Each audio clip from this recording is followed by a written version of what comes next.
All right, now we're going to wrap up circular motion stuff, and that takes us through forces. What we're going to tackle later is going to be concepts of energy and things like that. But we're going to wrap up forces today. Your test is on chapter 4 and 5, all on forces. So we have sort of like a bunch of miscellaneous topics. This is a planet, as clearly indicated by the label planet on it, okay? And what they're showing here are the idea of different circular orbits. You saw this a little bit. With the very first lab, I had you dabble in looking at some of the simulations for this. But the idea for orbits is that you launch an object from a particular height in such a manner that it falls, but it misses the Earth. And there is a particular speed that is needed to accomplish this. If your speed is too slow, you'll crash into the ground. If it is too high, you'll have a either non-circular orbit. So if the speed is too great, am I recording? I am recording, okay. So if the speed is too great, then you're either going to escape from the planet, or you're going to have some kind of hyperbolic or even maybe elliptical orbit. And so that's not, I mean, you can explain those things, it's just not simple. We've already discussed circular motion, so we can involve some of our circular stuff into here. There is a sweet spot with the speed. There's a speed that will allow the object to go in circular motion. So if you are doing that, I already said this stuff. Let me make sure. Yes. Okay. Now, what acts on the object while this is taking place? Gravity acts downward. Gravity acts as the centripetal force in this example here. So we would have to set the gravitational force of the object equal to mv squared over r. Okay? So let's do that. So if we set gravity equal to mv squared over r, we can divide out the m, which just gives us what the acceleration is, v squared over r. If we set that acceleration equal to gravitational acceleration, we can solve for the speed of the orbit, and it's given by this quantity here. Now, this is radical r times g, where r is the radius of the circle, and g is obviously the gravitational acceleration at the surface of the Earth. Now, that being said, do realize, I was just going to say that. So this is applicable, I like that word, applicable when your value of r is close to the radius of the Earth. You could be a little bit off the ground and be okay. Because if you are, most satellites, by the way, they're not up incredibly high. Some of the higher satellites would be 100,000 kilometers away. Most would be in the range of around 10, in the 10,000 kilometer range, a little less. And that is significant. That can change us quite a bit. But I'm going to work on an example where you don't want to use regular G. But this only applies if your radius is very close to the radius of the Earth. By the way, this also applies in any other situation where gravity acts as a centripetal force. Put it that way. When gravity acts as a centripetal force, this always applies. Okay. So simple examples of being on the surface of the Earth, roller coaster, something like that. Not really a roller coaster. Now, this is going to be an example where we're going to do a little more with this equation here. So let's go ahead and do it. No, it's not useless. You just change the number. If you're on Mars, you switch to 3.2. Is that what it is on Mars? 3.2. Gravity on Mars, 3.7. Oh my gosh, it's 3.7. So nothing's different. Just change G to 3.7.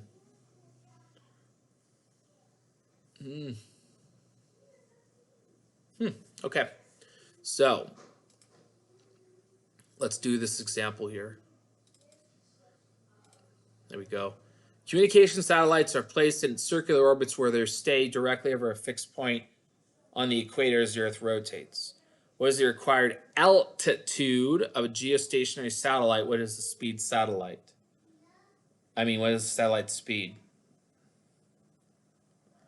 So, we're going to go through the same thing I did in the lecture slides, except we're going to do a little more rigorous, because these communication satellites that I'm referring to here are actually quite high up. And so we'll need to work out what that's going to be. So here's how we go about doing this. Here we say our gravitational force is our centripetal force for satellites, set that equal to mv squared over r. But now we're actually going to write out what gravity is in terms of how we originally introduced it, which is g capital M little m over r squared. That's what we're doing here. So the little m's drop out of the equation, and we have v squared over r here, but I'm actually going to write that in terms of omega squared r, because omega is going to be a lot easier for us to express. Okay, so we want to solve for r here. Okay, that's going to give us an r cubed here. Okay, and we're going to get g me over omega squared. Now for omega, remember omega is 2 pi over the period. So, which is down here, or 2 pi over the period. So I'm going to substitute that into the equation that I have there. Right here, well, right there, really. And then it goes in right there. So now I have g me, which is mass of the Earth. T is the period over 4 pi squared. So I got to put in these numbers. I got to put in the gravitational constant, 6.67 times 10 to the minus 11. I put in the mass of the Earth, which is 5.97 times 10 to the 24 kilograms. 4 pi is here. And then the period. So you got to be careful about the period. Now I'm doing this as an example. I'm not giving you this as a problem because it's a little tricky. Because if a satellite's going to be geostationary, that means as it moves with the Earth, right? So it's always locked in the sky. It never moves relative to an observer on the Earth. It's always locked in the sky. So what do you have to put in here? You don't put in 24 hours, because that's not how long it takes the Earth to spin. That's how long it takes the sun to go around. That's different. The rotational period of the Earth is 23 hours, 56 minutes, and approximately 4 seconds, which corresponds to 86,164 seconds. That goes in for T. And we get out a distance of 42,000 kilometers. Okay, now that's how far away, that's the value for R. But you do have to subtract out the radius of the Earth because they want the altitude. That's how high off the surface. So you subtract that number off, we get 36,000, approximately 36,000 kilometers. We want more sig figs here. Honestly, we can get away with, I don't know why I didn't do this, but we can get away with 3 sig figs. I don't know why I didn't go with 3 sig figs. Why did I not go with 3 sig figs here? I don't know. Because you can definitely do 3 sig figs. I don't know why I didn't go with 3 sig figs, but you can do that. And then once we have that, then we can go ahead and apply the equation for circular motion to determine the speed of the object. That's given by the circumference of the circle, which is 2 pi r over the period. So you put that number in. Now the r that you put in here, though, that is the 42,000, though, because that's the radius of the circle. And you put in your value for the period here, and you get 2.6 kilometers per second. It's pretty darn fast. Those satellites are moving faster than a mile a second. It's pretty wild. All right. So for the first part of this problem, you're finding basically the radius, right? Because you're trying to find the radius at which the actual satellite. Yes, I'm trying to find the radius of the circular orbit. Yep. And what was different about this is that instead of using mg, I had to actually write out what the gravitational force is, because these satellites are high enough that G is not 9.8. Oh, okay. So when you say you're finding the radius of the circular orbit, you're talking about like that case D where it's enough, I guess, speed for it to break out of like the actual, like it's not going to fall down to the Earth. It'll just keep It'll go in like orbiting. It will go in a Yeah. circular orbit. Yeah, right. Okay. And you use that. So wouldn't you be solving? Oh, okay. So then that's why you found T for period, and then you solved for R. Yes. Oh, okay. Because the equation starts off with Fg equals Fg being force of gravity equals mv squared over r. And then I rewrote it given the law of gravity, and I rewrote the mv squared in terms of omega squared. And then we solve for r because there's an r squared down here. Oh, okay. R right here, you end up getting an r cubed here. I see. I thought you were using the velocity problem for finding the actual altitude, which didn't make sense because you find the velocity in the next part. Yeah. So in this case, you use a force of gravity, and then you set it equal. Oh, okay. So is gravity technically also represented as v squared over r, since force of gravity is m times v? Gravity is gravity, but in this problem, it acts as a centripetal force. So anything that acts as a centripetal force can be set equal to mv squared over r or m omega squared r. Both those work. Centripetal. Oh, okay. Yeah, it's anything that acts as a centripetal force. Isn't that just a force that's acting like in a circle or like constantly? It's the force that causes the object to move in the circle. Or it could be a combination of forces, don't get me wrong, because the problems we did last class was with the banked stuff. It was both normal force and static friction doing it. But whatever your summation of forces are in the r direction, they're always equal to mv squared over r. So then in this case, we say that force of gravity is acting as a centripetal force, and that's what's keeping it. Okay. You bet. That's exactly right. It wouldn't be like the force of like why couldn't it, like, for say, because I'm just like kind of trying to conceptually think about it. Yeah. Like, why wouldn't you say like the force that's causing it to be centripetal would be the force of the ball being thrown, like, the satellite being launched, I guess in this case, that causes it to go into the centripetal. Right, and force. So that goes back to how we identify forces. If you look at an object at any given moment, the only forces that act on it would be gravity and I see. Touching it, and nothing is touching the satellite in orbit. So it's just gravity. Yeah, something launched it, but that's just how it got up there. Yeah, I see. It's not that force. Yeah. That launching force doesn't act completely on it the whole time, right? Right. Only Once gravity. it's up there, it's gravity just doing everything now. So. Oh, okay. Okay, so that's why you set it equal to the centripetal force equal to gravity, and then you just rewrite what gravity is. Yes. Okay. You bet. All right. Professor, actually had a quick question. Excellent. Why did you bring up t squared? Sorry, say again? Equation? Why did you bring up t squared into the equation? Because you started off with like gm. Yeah, so what happened here is I wrote this as mv squared over r right here. That's the circular motion stuff, but you could also write it as m omega squared r. And omega, which is given down here, can be related to the period. Because somehow we have to hook up some kind of information about the circular motion. So if I substitute omega with 2 pi over t, where t is the period, then I can make this in relation to the period. So what was omega again? Omega is the angular frequency, radians per second. It's basically a measure of how fast it spins. But you can express that in terms of how fast it spins, or you can express it in terms of the period of the rotation. All right, let's move on. Sir, Yes. I wanted to ask, how did you get these two values right here? Well, in the force of gravity, which is this thing right over here, right? So instead of writing mg, we got to write out what the full force of gravity is. That's capital G. You got to look it up. It's a constant for gravity. So I forgot what lecture we did this. It must have been like, oh, brother. It might have been the very first lecture of chapter 4 when we first introduced gravity. This is the formula for it. So capital G is a gravitational constant, and this is the mass of the Earth. So you look them up. You just got to look up these values. These are constants, physical constants. So. Okay, thank you. I got a question, Professor. You bet.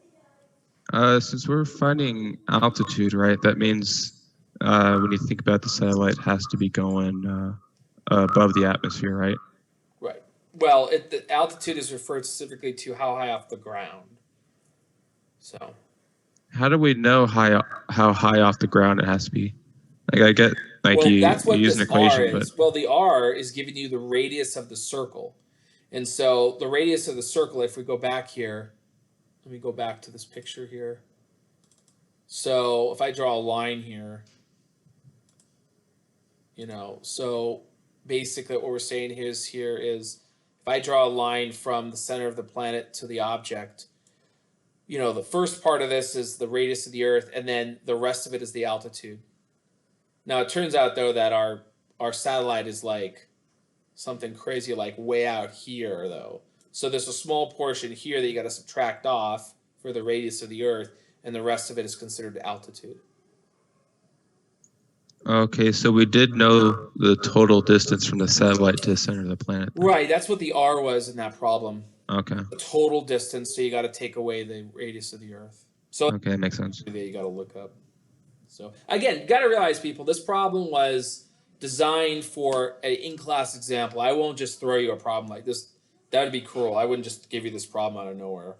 Even though you should be able to do it, I wouldn't do that. Because, Thank you. well, I just... Did I used to do that? No, I always did this in class. So, yeah. This is meant to make you feel better about your homework. I do these problems and they're like hard, and you're like, dang. And then you're like, oh, I kind of get it. And then you do the homework and you're like, this is so simple now. Wow. You probably don't have that feeling, but you might. But anyway, sometimes I'll do a mixture. The kind of problems I do in class, sometimes they go from very hard and they're intended to be very hard because I'm doing it in class.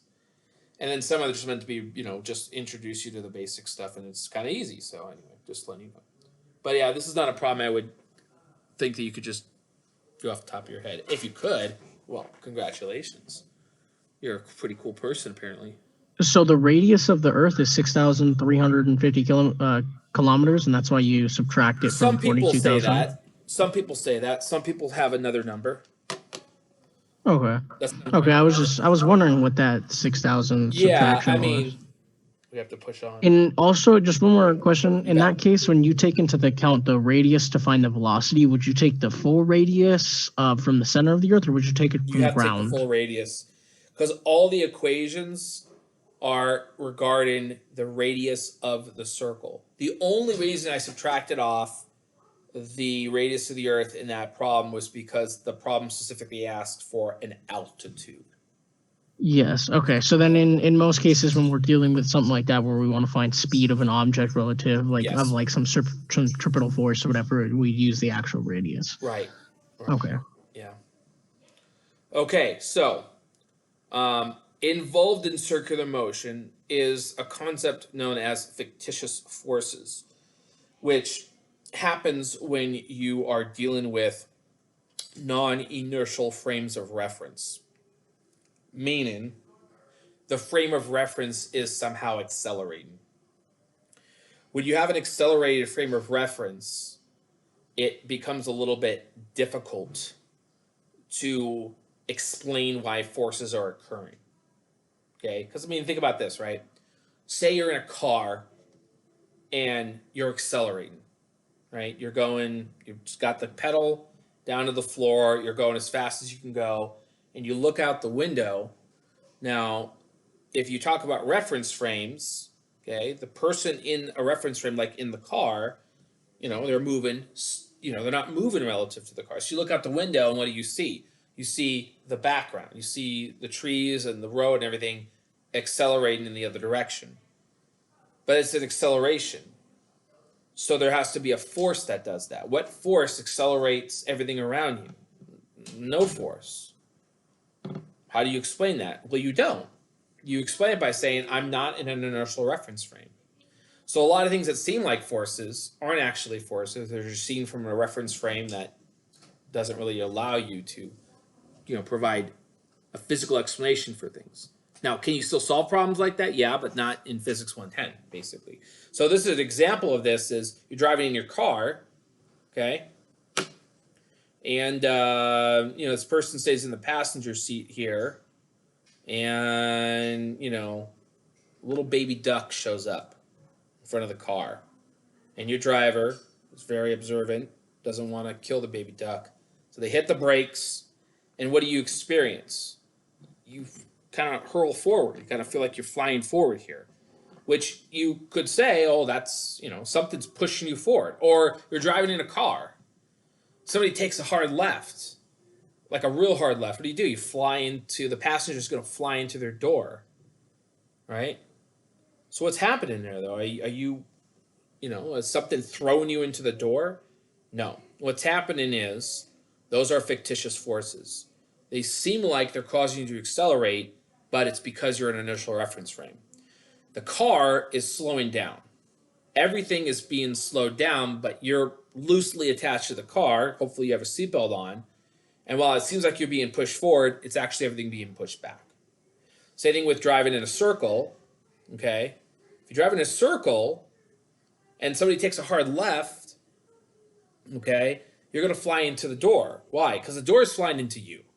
Not because you fly into the door is flying into you. Your body wants to follow Newton's first law and go in a straight line, and because the car turns, the door is being pushed into you. Okay? So these are all things known as fictitious forces, and in particular, if a force appears to want to push you out of a circle, it's called a centrifugal force, which is not a force. In fact, this is a word like inertia that you should never say. Not because people don't understand this word, like inertia, it's because this word is a fake word, but it's not a fake word. It describes things that are fake. In a perfect world, where everybody understands physics perfectly, we would never have this word. Okay. So wouldn't a centrifugal force always be acting on like objects that are like curving in motion? Basically, yes. It's a centrifugal force is a fake force that sometimes people attribute to things that make you fly out of a circle. Like, for example, when you go to a park and they got a merry-go-round there with the kids, okay? And then you go and you take the merry-go-round and then you start to spin it so fast that kids start flying off of it. Somebody would come up to you and say, why are you spinning that so fast? The centrifugal force on these kids are making them fly off there. And you laugh at him and say, you don't understand your physics very well. That's a fake force, right? Isn't that just the actual like? Yeah, isn't that just like didn't we talk about it last class where it was like an object's gonna want to go straight? It's almost kind of like a friction thing where like it's the object wants to go one way, Yep. but it's being pushed because of some other force, and that's Yes. why we talked about bank curves because of Yep. like the static friction and stuff that holds it from sliding. Yes. Okay. Yeah. It's too bad it's pandemic. What I normally do for this lecture is we all jump in a big SUV and then I go real fast in circles with your seatbelts off and you go flying. And I say, why'd that happen? And you say, not the centrifugal force, and we have a high five. So that's how it goes. But we don't do that right now because of the pandemic. Right? So can't high five somebody 6 feet away. What does it mean when it says relative to a non-inertial reference frame? So if you have a reference frame that accelerates, and in particular that means something that moves in a circle, that means that relative to a reference frame that accelerates. If you're an accelerated reference frame, like something that moves in a circle, you can observe forces that don't actually exist. That's the point of that statement. Because when we talked about reference frames, that was like constant speed, right? When one object was like moving in like a certain speed from another object, or at least it was like in reference to the other object. Yeah, we talked about that before, but those are inertial reference frames. And in those cases, objects either are at rest or they move at a constant speed only. And there's never confusion about forces there.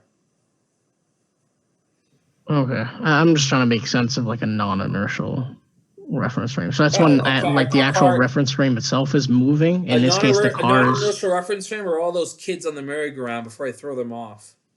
Oh, it's because their direction is changing, right? So they're causing acceleration. So hopefully they're holding on to a bar, or they're just standing on the ground and static friction keeps them, or they're standing on the merry-go-round and static friction keeps them.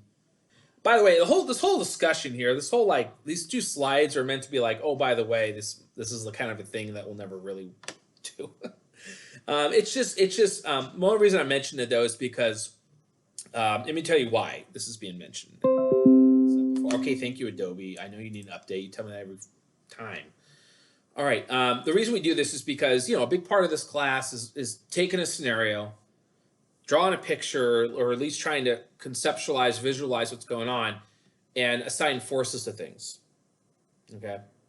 Now, circular motion inherently has an acceleration to it. So that can be more challenging in these problems. And sometimes people associate forces with things in circular motion that aren't real forces. So this is kind of like, hey, be careful. This is like caution.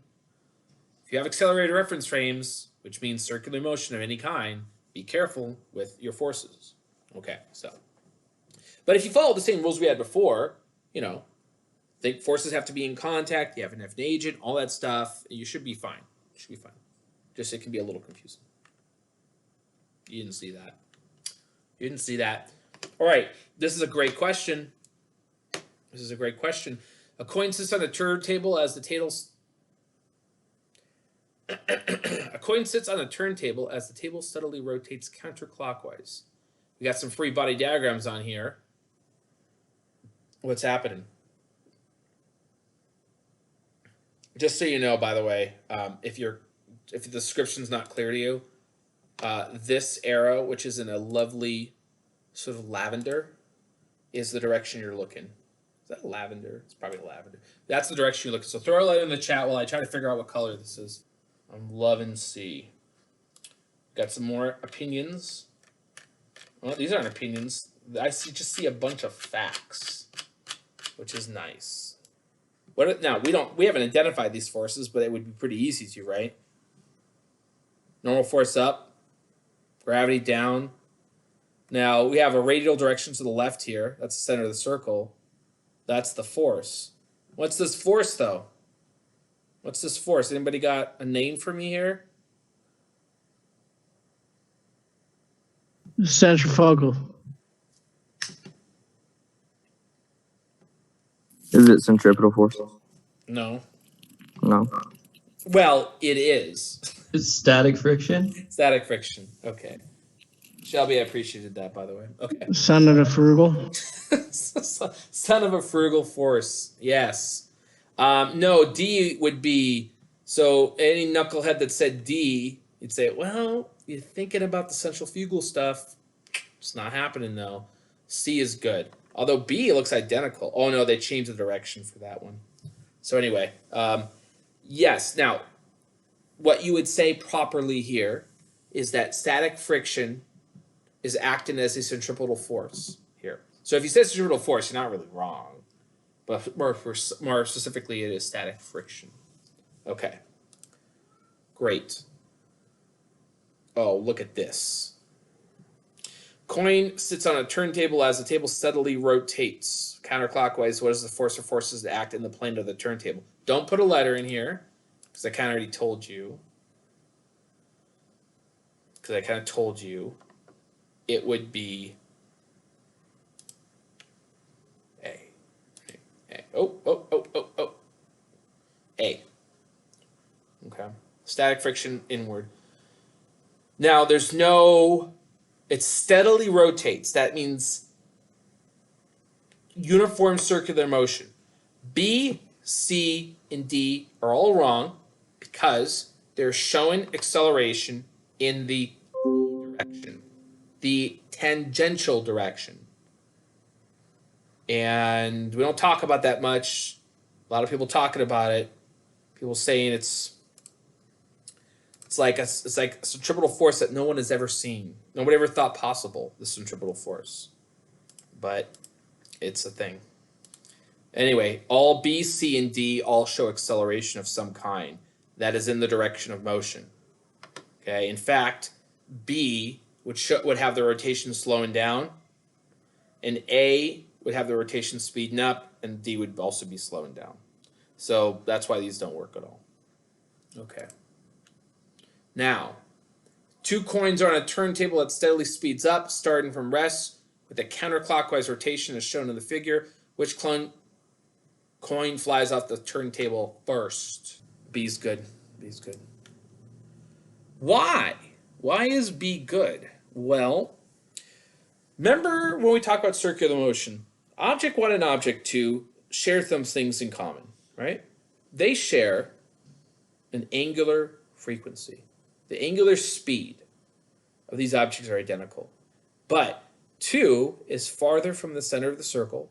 Therefore, it's moving at a faster speed. Therefore, the static friction that is required to keep it in the circle, okay, has a smaller requirement, basically. I guess I don't know how to word that. Wouldn't it be like a smaller max static friction? Yeah, it is. It's basically, yeah, because the static friction, well, let me put it this way. All right, my next question actually address this because I don't want to just say this. Okay, well, let me write out some stuff, actually. So the idea is that these things have static friction on them, right?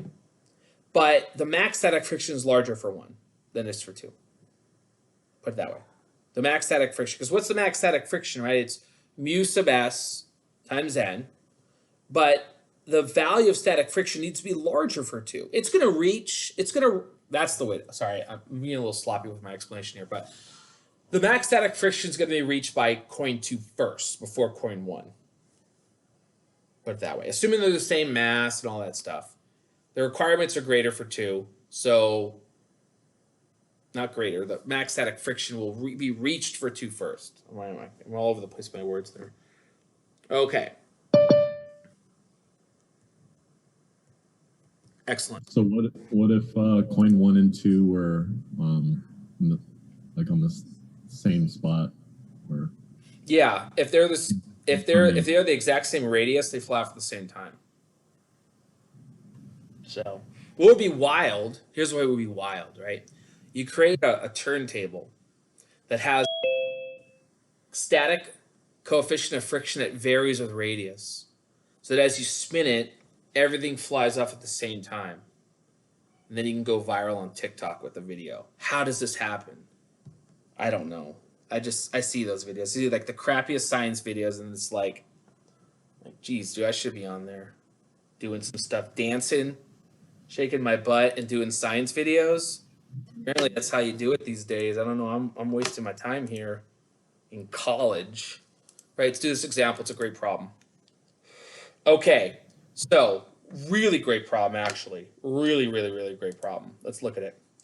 We had a small coin placed 15 centimeters from the center of a turntable. Okay.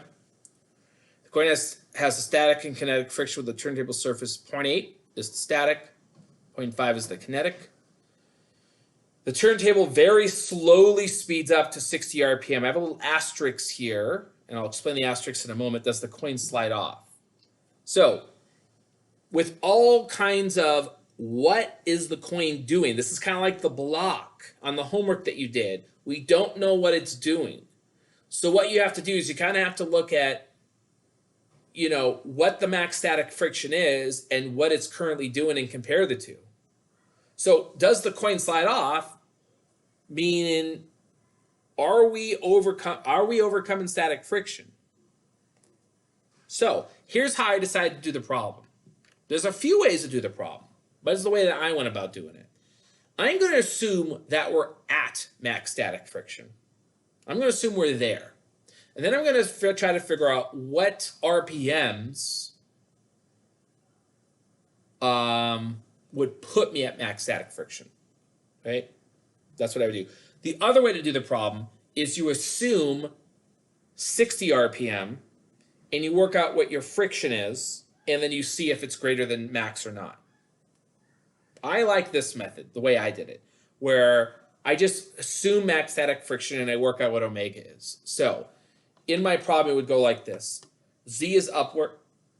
Normal force is up above the center of the circle, or above the plane of motion here. Gravity's down.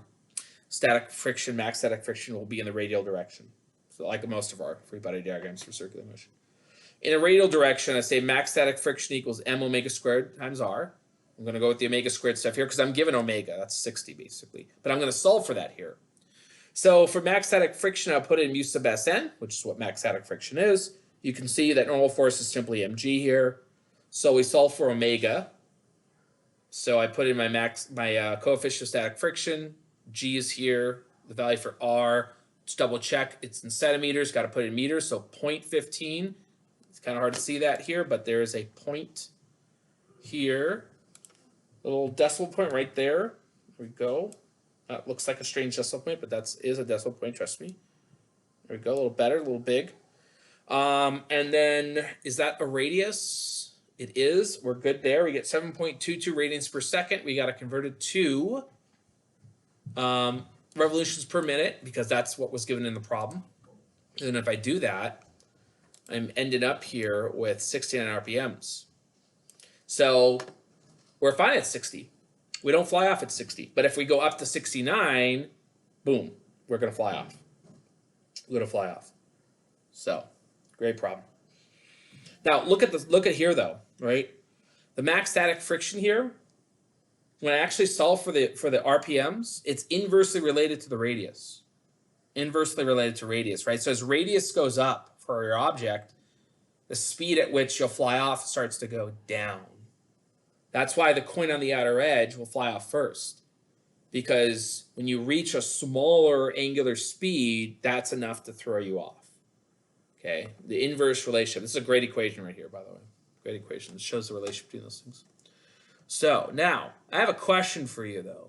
Well, first of all, does you have any questions about this problem? Does this make sense or not? I had a question. You know how you put the 0.15 on the bottom of where the radius was? I believe it was. Yes. Why was it 0.15? Did you convert from like yes, because you have to put. to... Yeah, you got to use meters for everything, not centimeters. Oh, okay. Yeah, don't use centimeters. Never use centimeters.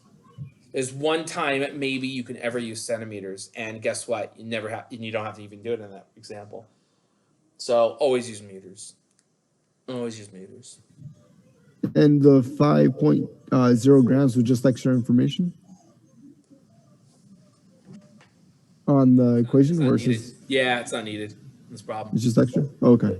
And then the mu, I've got what it's called, the mu s. What was that first thing you wrote before it? F sine theta equals mw square r. Oh, this is F. This is static friction max. So I write it Fs comma max. Fs comma max. Okay. Thank you. A little sloppy. I apologize. Okay. Now. How did you know the coin was going to slide off? Sorry, say again? How did you know the coin was going to slide off? Oh, it doesn't. It doesn't. Because what I did is, I know that the highest speed we're going to turn this thing is at 60 RPMs, and I've determined that it won't slide off until we reach 69. So it doesn't slide off. This says, does the coin slide off? I mean, I didn't really directly answer the question, because, I mean, honestly, like, I'm kind of ashamed of my answer here, because if a student gave me that, I'd be like, come on, don't do that to me. So I'm kind of guilty of it. But anyway, I mean, you would say, ideally, the answer should be, no, the coin does not slide off. However, if you spin this in 60 RPMs, it will. So, but yeah. I see. So we're trying to get the RPMs and then compare it to the RPM it gave us. You bet. That's exactly right. Yeah. Okay. Now, a question for you. Why did I put an asterisk on slowly here? Anybody have an idea why I had to put a little asterisk there? Anybody know? Because if it's sped up fast, it would just fly off. Actually, it's just because it's a typo. I thought the reason. No, Matt's right. I'm being stupid. Okay, Matt's right. If you speed it up too fast, you actually could overcome static friction in the tangential direction and just fly off anyway. So you got to do it slowly to ensure that you don't overcome static friction in other directions. Yeah. So anyway, okay. Give me a second here. Oh my goodness, Zoom. Just because I hit stop sharing doesn't mean you should stop sharing. Oh, okay. Wow. All right. Well, let's keep going. 20 minutes. It's gonna be tight. All right. Now, so let's talk about vertical circular motion.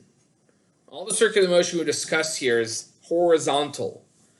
But we want to think about vertical circular motion because now gravity is part of it as well. So when you have a vertical circular motion, it's actually going to be difficult to have uniform circular motion. In fact, you typically will not have uniform circular motion unless something really forces the system to behave that way. So, for example, if you were to take, like, I don't know, say you have a rock tied to a string and you're swinging it in a vertical circle, it's actually very challenging to make that move in completely uniform circular motion because gravity half the time is trying to pull it down. Well, the whole time it's trying to pull it down, but half the time the motion is going to be downward and gravity is going to be helping it. And the other half of the time it's going upward and gravity is working against it. So, gravity's never changing here. So, but in order to have a centripetal force, you have to have something always center seeking. So that will typically mean that your speeds will change throughout the circular motion, okay? But you always have to maintain this towards the center of the circle. But this may not be a constant force because the speed will vary. That's the thing. So now let's look at what's going on here. Let's do the roller coaster. I'm doing this specific example here with the roller coaster where we do a loop and the track is always underneath us, okay? And the reason why I'm saying this is because the way you handle your normal forces are going to be a certain way, basically.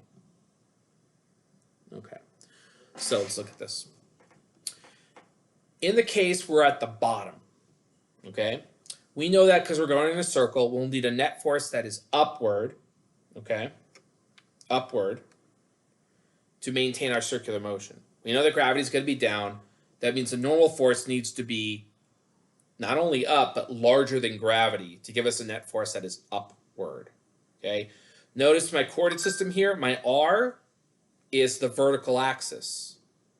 And the horizontal axis, and it's not labeled here, but let me go ahead and do that. This is T. This would be the T direction. Z would be in and out of the page here, right? Okay. So if I do my free body diagram of this stuff, normal force is up, gravity's down, the acceleration will be upward ultimately. So it's going to be n minus mg equals ma. Now I set that equal to mv squared over r because it's circular motion.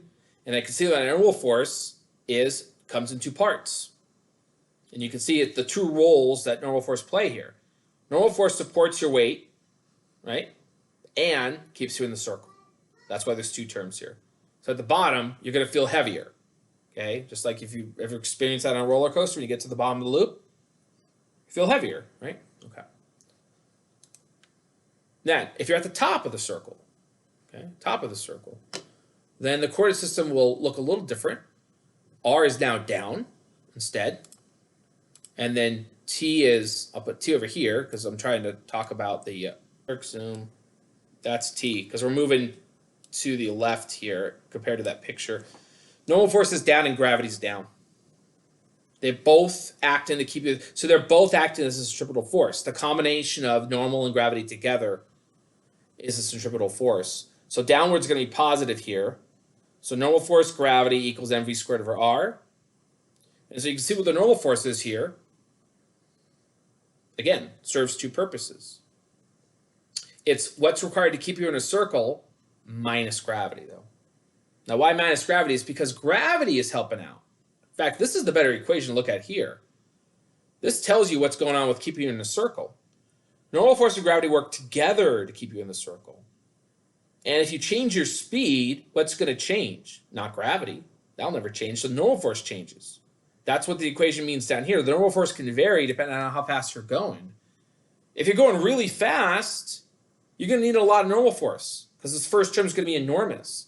But if you go slow, then gravity needs to play a bigger role here. Okay? So now when you look at this, though, you say, well,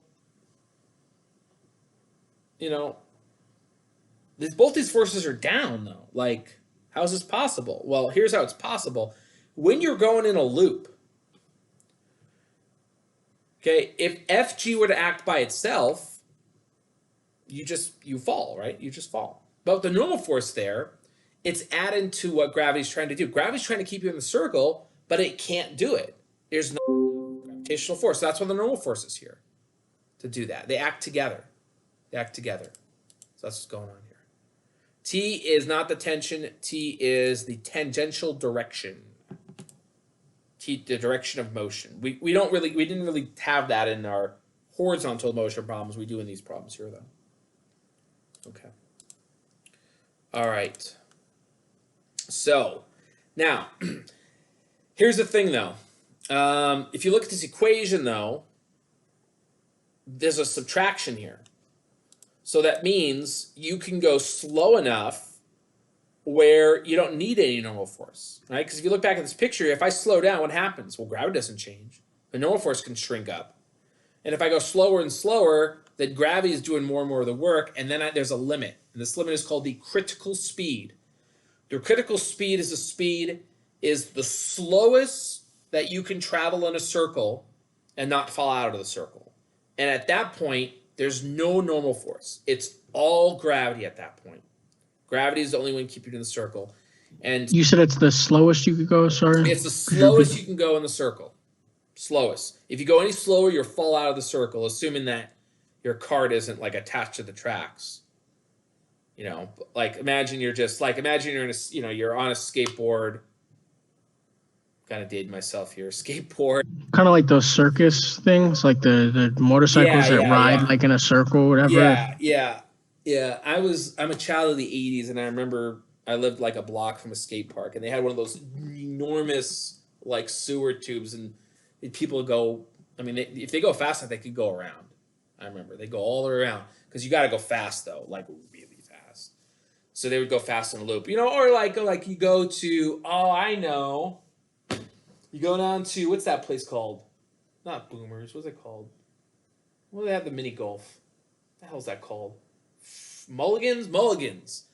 They have a little mini golf thing there where you got to hit it, and then it goes in the loop and then goes across, and like there's always like one person in your party that can do it perfectly, and everybody else is just like a complete set. But you have to hit the ball fast enough so it can go above the critical speed.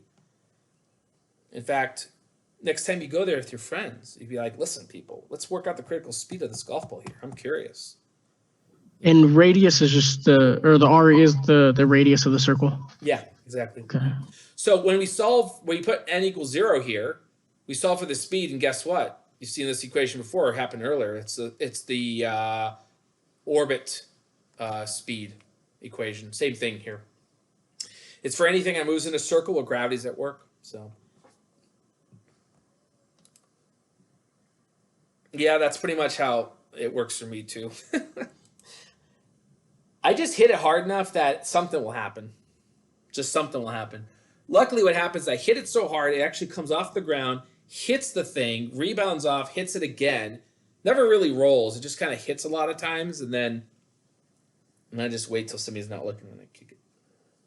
So, all right. So, here's the different scenarios here. If you go at the critical speed on the loop, then gravity is at work to keep you in the loop. If you go faster than the critical speed, then you need a little normal force to help out gravity, because you're going a lot faster. In fact, in this example, the top here, you sort of ask yourself, like, well, if both your forces are down, how are you not falling out of the cart? It's because these two forces and the curvature of the track to keep you in the circle, you're falling faster than gravity. You're falling faster than gravity. Think about it. When you go to Magic Mountain, you're on those roller coasters, you get to the top of the loop, to the time you get to the bottom, you're getting down to the bottom faster than if you just fell out of it. Right? And that's what's happening here. You're falling faster than gravity would give you. All right. Physics swings back and forth as a pendulum, which is the correct free body diagram when the book is at the bottom and moving to the right. What's the free body diagram? I don't know why it has to be a book, but it is. Uh-oh. C, D, B, and A. Oh, good. Oh, no. It's not D. Right? Because what's this sideways force though, right? That's the thing. What's the sideways force? I don't know. That's not force. I don't like B. Why don't I like B? It's because this is equilibrium, and our object is not in equilibrium. Now we're at the bottom of a loop here. So our tension, if we want to call this a tension, well, it's a pendulum. It's probably a tension here. Needs to be larger upward than it is downward. Than gravity is downward, I should say, because this is accelerating. There's a centripetal acceleration happening here, and it points like that up. So if there's gravity down, whatever force is upward, it's got to be a lot stronger. So the answer here is going to be C. It'd have to be stronger so that it doesn't snap, right? Or at least like technically like fall out of the pendulum. Like if the force of gravity was stronger, wouldn't it technically fall off? No. This is, if you want to make this thing swing in a circle, that's the condition. It has nothing to do with anything else. Now, of course, there's a limit to your tension, though. I mean, you could swing this thing so fast that you snap it, sure, but that's a different problem. Oh, okay. Yeah, that's kind of what I was getting at, is that the tension has to be bigger to actually like counteract the force of gravity. Yeah. I would call this a tension, by the way. I'd call that tension. So if it was at equilibrium, it wouldn't just move; it would just stay in place. Anything that moves in a circle is not equilibrium. Yeah. If that was just hanging there, if that was just hanging from a string or whatever, it would be B. Yeah. Hey. Yeah. A car that. What? Sorry. Oh, my bad. I had a quick question about the last one. Yeah. Didn't you say like when like a roller coaster goes down, it's actually goes down with the roller coaster, like, or on the track, right? Didn't you say it goes quicker down than it would if you fell off? Yes. In the situation up here, in the situation at the top in the picture I'm showing right now, that's a situation where if you're going fast enough, you're going to fall to the bottom of the loop, through the loop. I mean, you're going to travel in a loop, but you'll reach the bottom faster than you would if you simply fell out of the car. Right. I was just asking if the same thing applies to that question you just gave in a way. Not exactly, because the way the forces are applied a little differently. Here, the normal force is being directed downward, and in the other one, the tension's directed upward.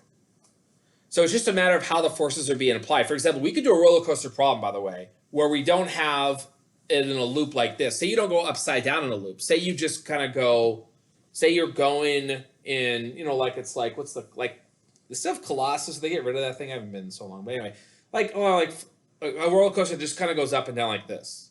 All right, and you're at the bottom, that situation's just like this. But when you're at the top, your normal force is up now, not down. It's just a matter of how the track is. Like, what's the actual physical layout of the track? So, because the normal force is down here is because the way the track is made, the car and the track. But if you were on top of the track here, well, the normal force would be up, and you'd have to have it really big, So, anyway, the thing with the book is this right here. This is the example. A. Let's go with A. Yeah. Why? You're going over the hill. That means you have to have a net force that's downward because the centripetal acceleration is down. The only forces that act on this object is gravity down, normal force up, but the net force needs to be down. Therefore, the normal force is a little weaker. So, well, I'll just tell you the example. I'll just give you the answer here. But with the roller coaster on the top here, roller coaster is a loop-the-loop, which the free body diagram shows the force on the car at the top of the loop. Well, assume we're going fast enough, and that's not really mentioned here, but we assume we're going fast enough. If that's the case, then D works.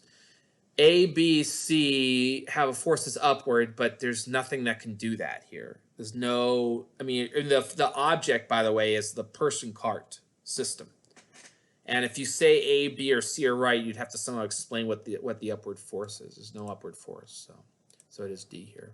All right, for our next example here, we have a half-kilogram ball moves in a vertical circle on a 102 centimeter long string. If the speed at the top is 4.0 meters per second, then the speed at the bottom is 7.5. I don't think the word then should be there. Should say if the speed at the top is blank, also the speed at the bottom is, because I don't want to imply that the speed at the top dictates the speed at the bottom. It's not true. We want to find the tension of the string at the top and the bottom. And we also want to find the minimum speed the ball could travel and could maintain circular motion. So I have drawn here 2 free body diagrams for you, right? And these free body diagrams represent the top of the vertical circle and the bottom of the vertical circle. So for the top one, the vertical axis is R and the horizontal is T. Just to be clear, imagine a circle and you're at the top of the circle and you're moving to like the left, for example. That's the T direction, and toward the center is the R direction. Tension's down and gravity's down. If we look at the bottom, gravity's down and tension is up, but tension would need to be not much, but larger than gravity to ensure that there's a net force toward the center. So at the top, we have, now I'm going to call down positive. That's why the R is right here. Tension's down, gravity, mg. Add those up, equals mv squared over r. Solve for tension, plug in your values, you get a 2.9 newtons. Right, not a lot of tension at the top, because gravity's doing a lot of the work, you know? But at the bottom, tension's got to really be much stronger here because it opposes gravity. So it's going to be, now R is going to be up here, so tension's positive, gravity's negative, so it's going to be T minus mg equals mv squared over r. So tension's going to be the combination of the two. Now conceptually, what this means is the tension is acting to support the weight of the object and move it in a circle, mv squared over r. We get 32 newtons, so that's like a factor of 10 difference. So that's surprising, but that's what's required.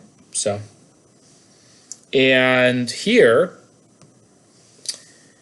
we want to figure out what the minimum speed is. So this is what we talked about in lecture as the critical speed.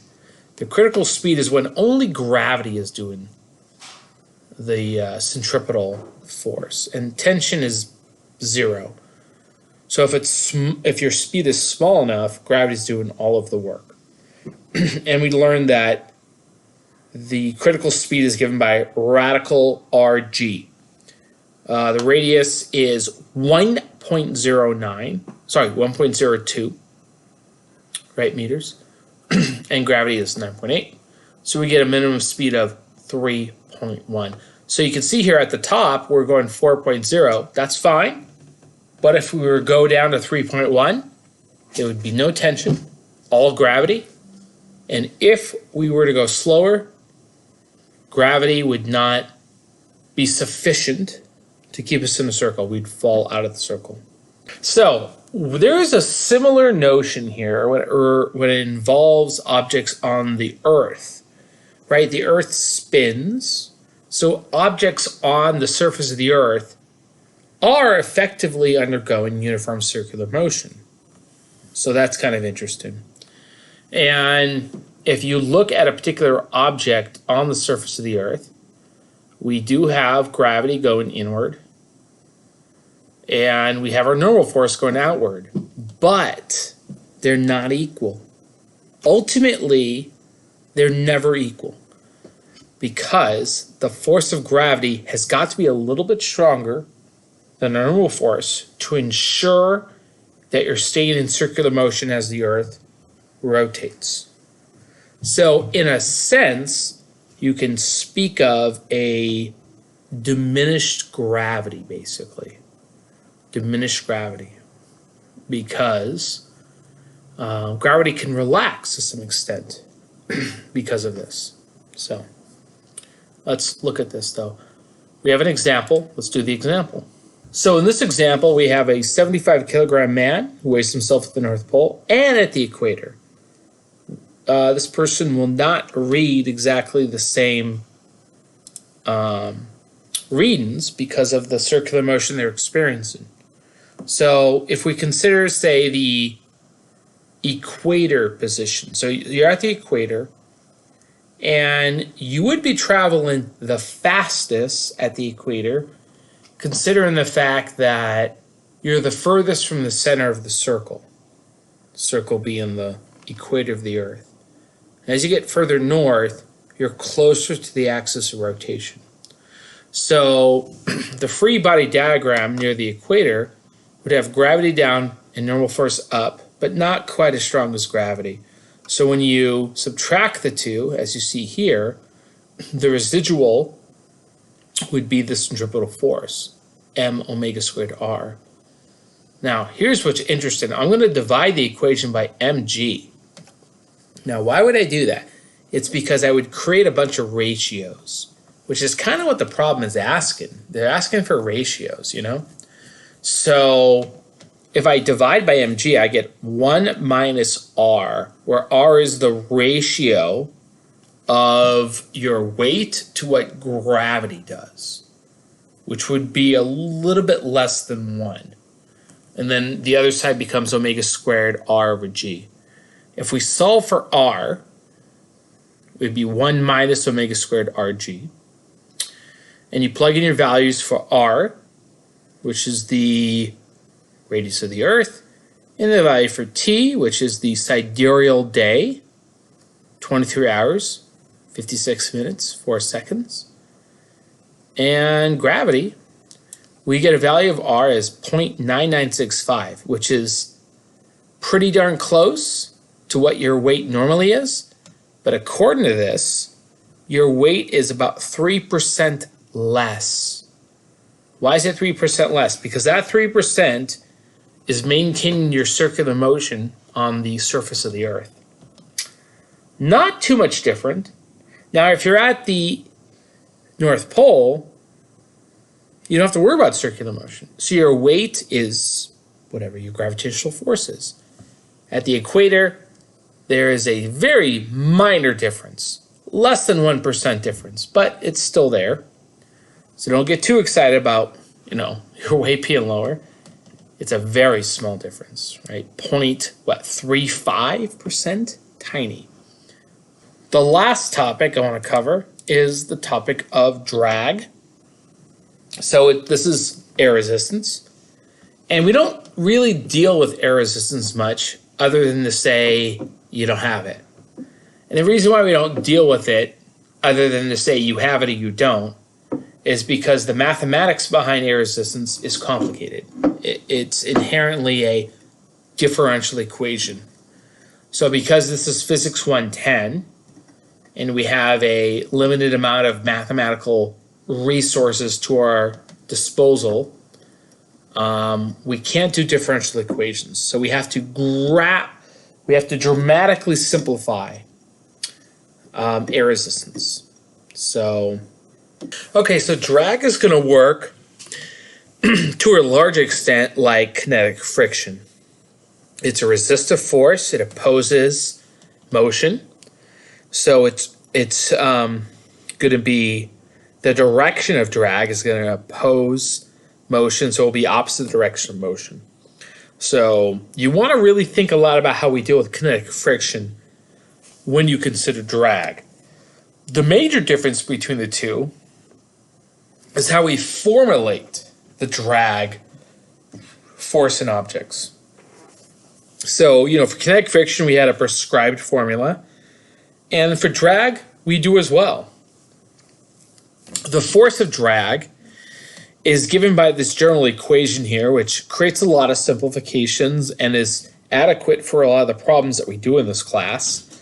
So the drag force is going to be equal to 1/2 times c, where c is the drag coefficient. It's like a coefficient of friction. You kind of have to know what it is for the object you're dealing with, and it mostly is interested in what the shape of the object is. Like, do you have a sphere? Do you have a cylinder? Do you have a box? Things like that. Rho, it's like a cursive P, but it's actually Greek letter rho. And this is the density of air, which generally on the surface of the Earth is 1.3 kilograms per meter squared. We also have the cross-sectional area of the object, A. So that is, how large the object appears in the direction of motion, cross-sectional area. And then, of course, v is velocity. So this will tell you what your drag force is for a given speed. Okay. Now, here are some examples I pulled from an old textbook of mine. You may want to refer to the textbook we are currently using for different values of c. But c ultimately is sort of in like an aerodynamic quantity, basically. So now, for an object that falls, right? Just imagine an object dropping out of the air. We're going to have gravity down. We're going to have drag force up.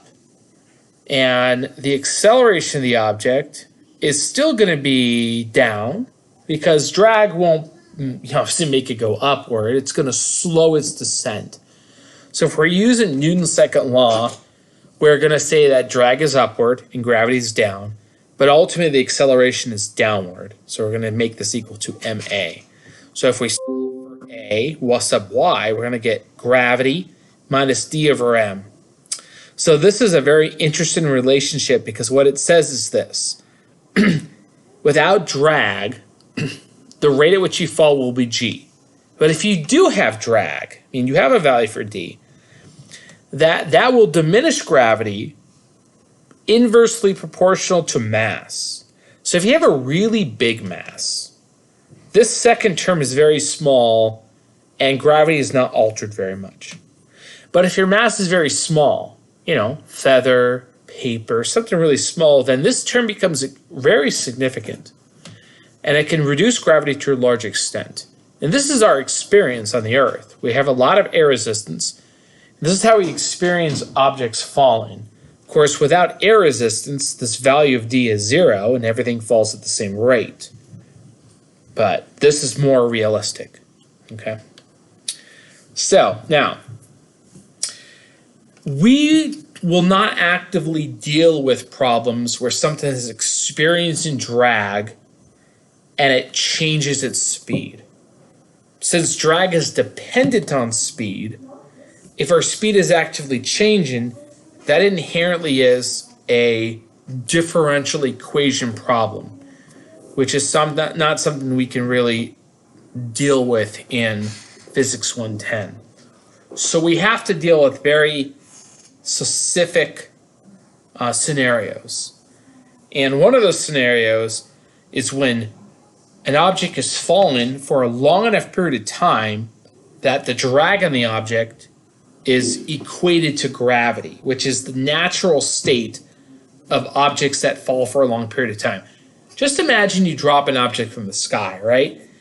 Gravity is going to accelerate it. It's going to speed up and speed up and speed up. However, drag is proportional to speed. So as the object gets faster, it's going to experience a stronger resistive force.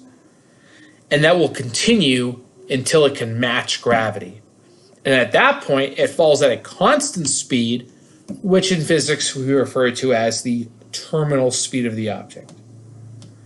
And when that occurs, you set gravity equal to this expression back here, this one right here. And if you set this equal to mg, and then you solve for the velocity, you will end up with this expression here, which will tell you what the terminal velocity is for a particular object, right? Now, this graph here shows you, what would occur without air resistance, which would be the straight line, because the object would just accelerate infinitely. But with drag, we see a deviation. As the object gets faster, it will not accelerate as fast because drag opposes it until you sort of asymptotically approach the terminal velocity of the object, right? So let's do one last problem here to wrap this up. So the terminal velocity of a person falling in air Depends upon the weight of the object and the area of the person facing the fluid. Okay, the air, whatever. We want to find the terminal velocity of an 80 kilogram skydiver, which would be what? Are we like 180? Like 180 pounds? It's a hefty skydiver. Fallen in a pike, which is like a headfirst dive. And we've previously worked out their surface area to be 0.14 meters squared. So there's a lot of theoretical ideas here, but here's the values that I decided to go with. Now you can play with these values and get different numbers for sure. A lot of this is debatable depending on what you want to claim other values here, but if we're going to do the terminal velocity equation, we got 2, we got 80 kilograms, we got gravity, which is 9.8. Now, for the skydiver, ignore the section 6.4, that was an older textbook, but for a skydiver, I chose a value of 0.07, which is not too aerodynamic, but okay. This is definitely a debatable value. The density of air I chose is 1.2. I did say 1.3 earlier. Again, debatable, depending on what you want to say. And the surface area is 0.14. And if you put all those numbers in, you get 115 meters per second, which is 260 miles per hour. Now, I've never skydived myself. This seems awfully fast. I think people go maybe a little slower than this.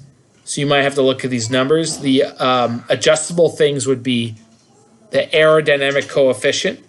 It may not be 0.7. Maybe higher. Probably is, actually. Density of air. Debatable. The other numbers, not so much. But it's a lot of assumption in this problem. But this is a reasonable number. So anyway. All right. So that takes us to the end of this material.